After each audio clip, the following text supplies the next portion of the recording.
Sebuah kabar yang cukup mengkhawatirkan. Kini Amerika Serikat mendapatkan akses tak terbatas untuk mengembangkan dan beroperasi dari pangkalan militer di Papua Nugini. Tentu, kekuatan militer Papua Nugini akan ikut meningkat. Ditambah, relawan militer Papua Nugini sudah pernah menyatakan bahwa mereka bersama tentara Australia siap untuk membantu Papua Barat agar bisa segera merdeka dan keluar dari NKRI.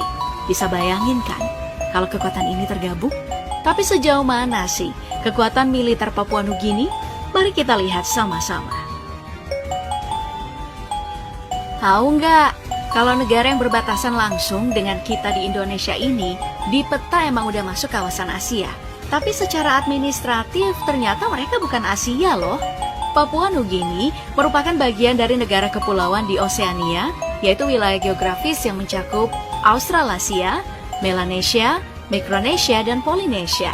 Atau jangan-jangan karena itu ya, banyak dari mereka yang sampai bela-belain Papua Barat biar keluar dari NKRI. Negara yang dihuni oleh sekitar 8.935.000 penduduk ini memiliki Angkatan Pertahanan Papua Nugini yang dikenal dengan sebutan Papua New Guinea Defense Force yang disingkat PNGDF. Nah, PNGDF ini bertanggung jawab atas pertahanan dan keamanan negara dan terdiri dari Angkatan Bersenjata Papua Nugini yang mencakup Angkatan Darat Papua Nugini, Angkatan Laut Papua Nugini, dan Angkatan Udara Papua Nugini. Kekuatan militer Papua Nugini relatif kecil dibanding dengan yang lainnya, mungkin karena personil dan peralatan mereka yang terbatas. Ya, kalau mau dibandingin sama kekuatan militer Indonesia di dunia kan berada di peringkat 13 di dunia. Negara yang menganut sistem pemerintahan kesatuan parlementer monarki konstitusional ini bahkan tidak tercatat sama sekali dalam perankingan di Global Firepower. Bayangin aja, negara ini cuma ngandelin personil aktifnya yang sebanyak 3.600 pasukan. Masih jauh banget ya dengan Indonesia yang punya total pasukan sebesar 1 juta personil. Tapi meski begitu, militer Papua Nugini telah berpartisipasi dalam beberapa operasi penjaga perdamaian di wilayah Pasifik dan memiliki kerjasama militer dengan beberapa negara lain termasuk Australia. Nah, untuk anggaran pertahanan Papua Nugini sebesar 10.142.619 US dollar atau sekitar 152 miliar rupiah. Sangat jauh beda sih dengan anggaran pertahanan Indonesia yang mencapai 8,8 miliar US dollar. Padahal negara ini kaya akan sumber daya yang memiliki cadangan mineral mulai dari minyak bumi, tembaga, dan juga emas. Tapi kok ekonominya lemah ya? Baik, untuk Angkatan Darat Papua Nugini, mereka menamainya dengan nama Elemen Darat yang dibentuk pertama kali pada tahun 1951 sebagai komponen Angkatan Darat Australia. Tapi mereka tidak dilengkapi dengan perlengkapan yang mumpuni. Mereka hanya memiliki 4 unit kendaraan lapis baja WZ-551, itu pun hasil hibah dari Cina. Mereka nggak punya tank, nggak ada artileri-artilerian, bahkan artileri roket pun nggak ada. Tapi mereka punya RPG dan peluncur granat buat ngancurin alutsista milik musuh. Selain itu, mereka juga dibekali dengan sebuah meriam kecil berukuran 30 mm yang terpasang di badan APC ini. Plus, sebuah senapan mesin koaksial berukuran 7,62 mm yang terpasang di kendaraan lapis baja mereka dan diandalkan dapat dengan cepat melumpuhkan target. Yap, sebenarnya WZ-551 ini cukup lumayan karena diperhitungkan di kelasnya. Dilengkapi dengan mesin diesel yang menyemburkan tenaga 320 horsepower. APC ini mampu melaju di kecepatan maksimum 85 km per jam, meskipun beratnya menyentuh 15,8 ton. Ya, cukup kencang untuk kelas kendaraan lapis baja dengan berat belasan ton.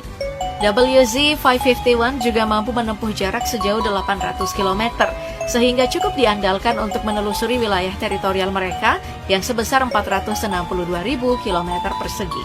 Tapi selain itu, Papua Nugini juga memiliki pasukan khusus yang dikenal dengan LRRU alias Long Range Reconnaissance Unit, yang berarti unit pengintaian jarak jauh. Pasukan ini adalah unit infanteri kecil yang bertanggung jawab untuk menyediakan tim pengintai kecil untuk patroli di hutan hujan tropis, lahan basah, dan juga di dataran tinggi serta kemampuan melawan teroris. Satuan ini pertama kali dibentuk pada tahun 1996 dengan nama Satuan Pasukan Khusus yang kemudian berganti nama menjadi LRRU. Mereka ini telah berlatih dengan Australian Special Air Service Regiment alias SASR dan New Zealand Special Air Service alias NZSAS yang telah dilakukan selama bertahun-tahun. Pada tahun 2014, LRRU mulai mengembangkan kemampuan kontra-teroris untuk KTT APEC yang diadakan pada tahun 2018 dan menerima peralatan baru sebagai persiapan. LRRU juga pernah memberikan kemampuan respon untuk pertandingan Pasifik pada Juli 2015 dengan pelatihan yang diberikan oleh Unit Komando Operasi Khusus Angkatan Darat Australia dan NZSAS. Jadi bisa dibilang mereka nggak bisa dipandang enteng. Gak cuma Angkatan Daratnya yang terbilang menyedihkan, Angkatan Lautnya pun ternyata begitu. Mereka yang disebut elemen maritim ini hanya didukung dengan 2 unit kapal pendarat dan 3 unit kapal patroli. Kapal pendarat mereka bernama Lakekamu yang fungsinya untuk mengangkut persenjataan berat ke berbagai tempat. Kapal ini hanya terinstal 2 senapan mesin yang berukuran 7,62 mm yang digunakan. Tapi, kapal yang aktif sejak 2014 lalu ini lumayan bisa diandalkan kok. Lakekamu bisa membawa 3 unit tank, 13 unit kendaraan lapis baja, 23 truk, dan 4 kendaraan kargo amfibi. Bahkan, kapasitas penumpangnya mencapai 400 awak dalam sekali jalan. Soalnya kapal ini, 2 buah mesin dieselnya mampu menyemburkan tenaga sebesar 675 horsepower, sehingga kecepatan maksimumnya sebesar 17 km per jam dapat dicapai.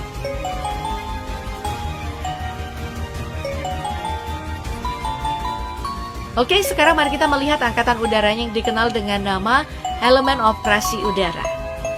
Mereka ini punya aset berupa 4 unit pesawat militer pengangkut, 2 unit helikopter, dan 1 unit pesawat latih. Sebelumnya, mereka juga pernah mengoperasikan kapal-kapal hebat seperti Douglas C-47, GAF Nomad, dan 201 Arafa, namun sudah dipensiunkan. Kini, satu-satunya pesawat yang bisa mereka banggakan adalah pesawat CN-235 buatan kolaborasi Indonesia dan Spanyol. Pesawat angkut ini mampu membawa 51 penumpang, 35 pasukan penerjun payung, dan 18 tandu dengan total bobot mencapai 16 ton. Dengan kecepatan maksimum 450 km per jam, pesawat ini mampu menembus jarak sejauh 4.355 km. Secara keseluruhan bisa dibilang, negara yang bahasanya paling banyak di dunia ini ternyata militernya itu nggak kuat-kuat amat ya. Terus, kenapa berani mendukung OPM? Tapi mungkin karena itu pula mereka justru mengandalkan sekutunya mulai dari Australia, Inggris, Prancis, dan terbaru ada Amerika Serikat. Jadinya kalau ada yang macam-macam sama Papua Nugini, mereka nggak akan segan-segan untuk melindungi negara ini. Ya, kalau udah sampai sini melibatkan pihak lain sih emang udah mulai